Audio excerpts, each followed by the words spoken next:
हिमालय की सुरम्य वादियों में बने एक आश्रम में भंडारा चल रहा था। प्रसाद पाने के लिए भक्तों की लंबी कतार लगी थी वहां कि तभी देसी घी खत्म हो गया। अब पूड़ियां कैसे तली जाएं? कुछ घबराए हुए भक्त एक बुजुर्ग के पास पहुंचे और कहा, महाराज, घी तो खत्म हो गया। बुजुर्ग ने कहा, जाओ, नदी से डिब्बों में पानी भर लाओ। हैरान भक्तों ने आदेश का पालन किया। कहा जाता है कि बाद में रसोई में पानी से भरे डिब्बों को खोला गया तो उसमें देसी घी था। भक्तों ने अपने प्यारे बाबा के चरण पकड़ लिए। जिन बाबा के बारे में यह वाक्या प्रचलित है वह कोई और नहीं, महान संत नीम करोली बाबा थे। इस विलक्षण संत के देश विदेश में करोड़ों भक्त हैं। इनमें कुछ खास नाम हैं: एप्पल के सह संस्थापक स्टीव जॉब्स, फेसबुक के सह संस्थापक mark Zuckerberg, Hollywood actor Julia Roberts, भूतपूर्व राष्ट्रपति वीवी गिरी और भूतपूर्व प्रधानमंत्री चौधरी चरण सिंह। भारत का शायद ही कोई कोना होगा जहां नीम करोली बाबा के भक्त न हों। भारत की महान संत परंपरा को आगे बढ़ाने वाले इस महात्मा का जन्म सन 1900 के आसपास उत्तर प्रदेश के फिरोजाबाद जिले के अकबरपुर गांव में हुआ था।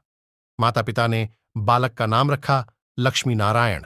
कहा जाता है कि पिता दुर्गा प्रसाद शर्मा ने 11 साल की उम्र में ही लक्ष्मी नारायण की शादी करा दी थी। लेकिन बालक तो बचपन से वैरागी था। लक्ष्मी नारायण ने 17 साल की उम्र में घर छोड़ दिया। वह ईश्वर को खोज रहे थे। घूमते टहलते पहुंचे गुजरात के मोराबी जिले के बबानिया गांव। कहा जाता है कि लक्ष्मी नारायण यहां तालाब में रहकर तपस्या करते थे। नाम पड़ गया तलैया बाबा। कुछ साल बाद लक्ष्मी नारायण यहां से उत्तर भारत की ओर बढ़े। तपस्या के लिए अगली जगह थी उत्तर प्रदेश का फर्रुखाबाद जिला। नीम करौली गांव के लोगों ने साधु बाबा के लिए गांव के बाहर जमीन में एक गुफा बना दी। गांव वाले उन्हें प्यार से लक्ष्मणदास बाबा कहते। बाबा ज्यादातर समय ध्यान करते थे। बाहर आते तो नीम करौली के बाशिंदे उनकी खूब सेवा करते। समस्याओं से घिरे लोग जब बाबा के आशीर्वाद से ठीक होने लगे तो उन्हें समझ आ गया कि लक्ष्मणदास बाबा कोई साधारण व्यक्ति नहीं। अपनी किताब श्री बाबा नीम करौली जी महाराज अलौकिक यथार्थ में रवि प्रकाश पांडेय लिखते हैं, गांव के एक बेऔलाद शख्स ने लक्ष्मणदास बाबा से संतान के लिए प्रार्थना की। बाबा ने कहा, कुआं बनवा दे, संतान हो जाएगी। उस शख्स ने गांव में कुआं बनवा दिया, लेकिन उसका पानी तो खारा था। बाबा ने कहा, कुएं में 10 बोरी चीनी डलवा दो, पानी मीठा हो जाएगा। गांव वालों ने ऐसा ही किया। बरसों बाद भी आज इस कुएं का पानी मीठा है। बाबा लक्ष्मणदास की ख्याति दूर तक फैलने लगी थी। लोग बाबा के पास आते और अपनी समस्याएं बताते। मानवता के कल्याण के लिए समर्पित बाबा अपनी शक्ति के अनुसार लोगों की समस्याएं खत्म कर देते। कोई बीमारी से मुक्ति पाता तो किसी की गोद भर जाती, किसी को नौकरी मिलती तो कोई अकाल मौत से बचता। अपनी किताब योगी चरितामृत नीम करौली के बाबा में डॉक्टर राजेश अग्रवाल एक और चमत्कार के बारे में लिखते हैं। अंग्रेजी शासन में एक दिन कंबल लपेटे एक साधु ट्रेन के फर्स्ट क्लास कोच में सवार हो गए। टिकट चेकर ने बाबा को नीचे उतार दिया। बाबा प्लेटफॉर्म पर बैठ गए। सिग्नल हुआ, लेकिन ड्राइवर के लाख प्रयासों के बावजूद गाड़ी आगे नहीं बढ़ी। 2 घंटे गुजर गए। तभी अचानक एक शख्स ने बाबा से मजाकिया लहजे में कहा, बाबा मंत्र वंत्र फूंकिए, गाड़ी बढ़वा दीजिए। जवाब में बाबा ने कहा, हमें तो गाड़ी से उतार दिया, हमारे पास टिकट भी था। लोग टिकट चेकर पर नाराज हुए और बाबा को कोच में बैठाया।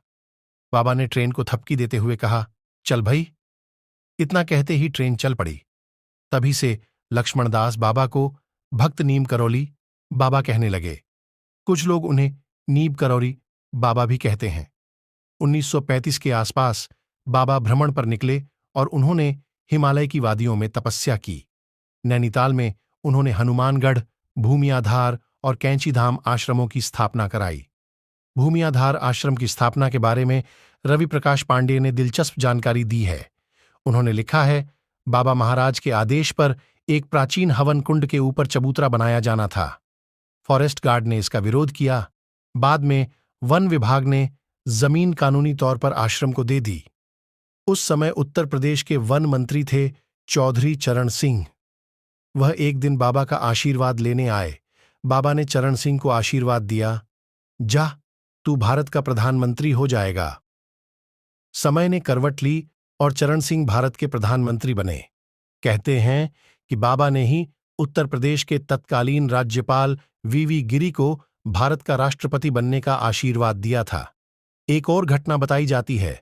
अमेरिका की हार्वर्ड यूनिवर्सिटी के साइकोलॉजी के प्रोफेसर रिचर्ड एल्पर्ट नशीली दवा एलएसडी और युवाओं पर उसके असर का अध्ययन करते करते एलएसडी लेने लगे थे। 1967 में अपने एक दोस्त के साथ रिचर्ड भारत आए। भूमि आधार आश्रम में बिना पूछे ही बाबा ने रिचर्ड को उनके बारे में सब कुछ बता दिया।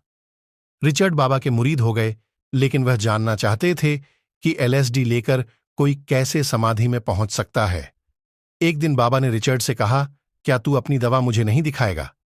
बाबा ने रिचर्ड के हाथ से छीनकर एलएसडी की कई गोलियां खा लीं।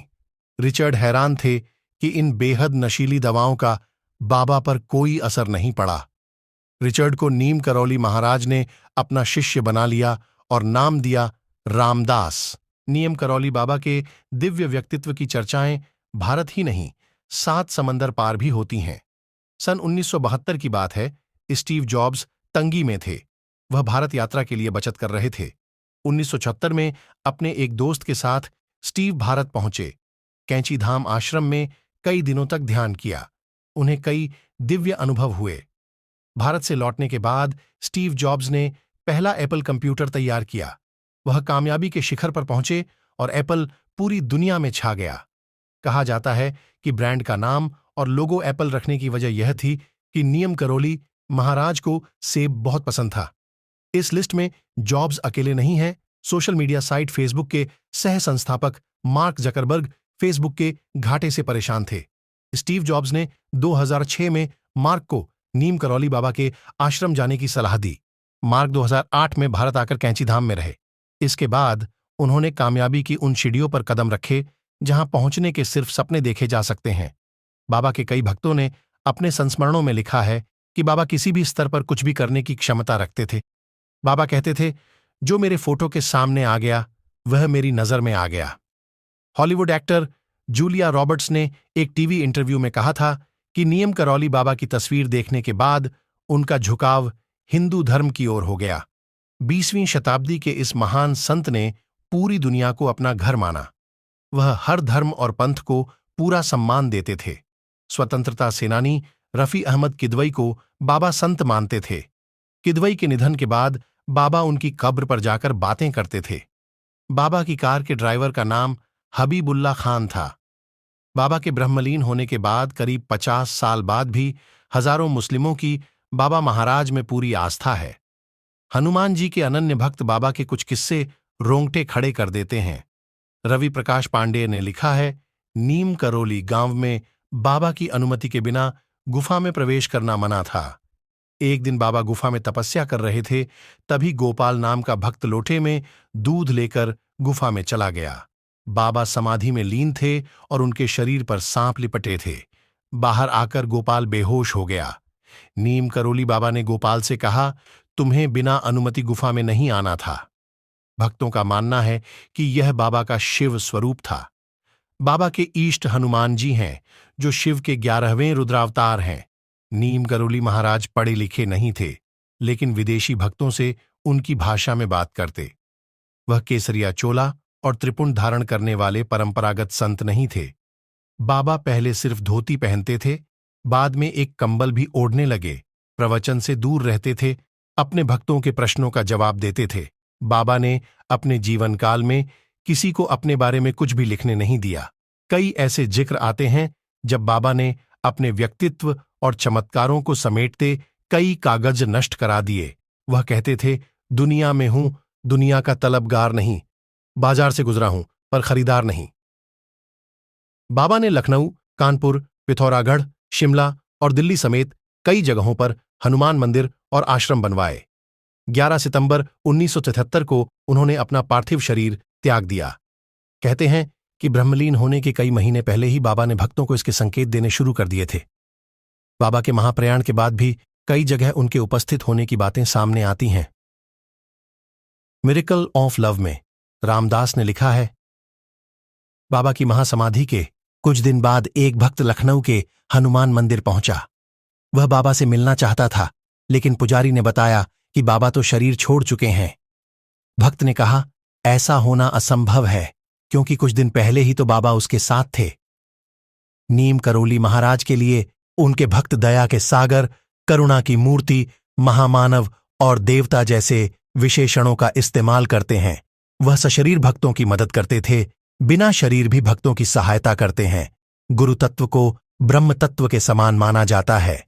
लंबे समय से खराब फॉर्म से जूझ रहे क्रिकेटर विराट कोहली भी फॉर्म में आने के बाद शायद नीम करोली बाबा से आशीर्वाद लेने ही गए थे।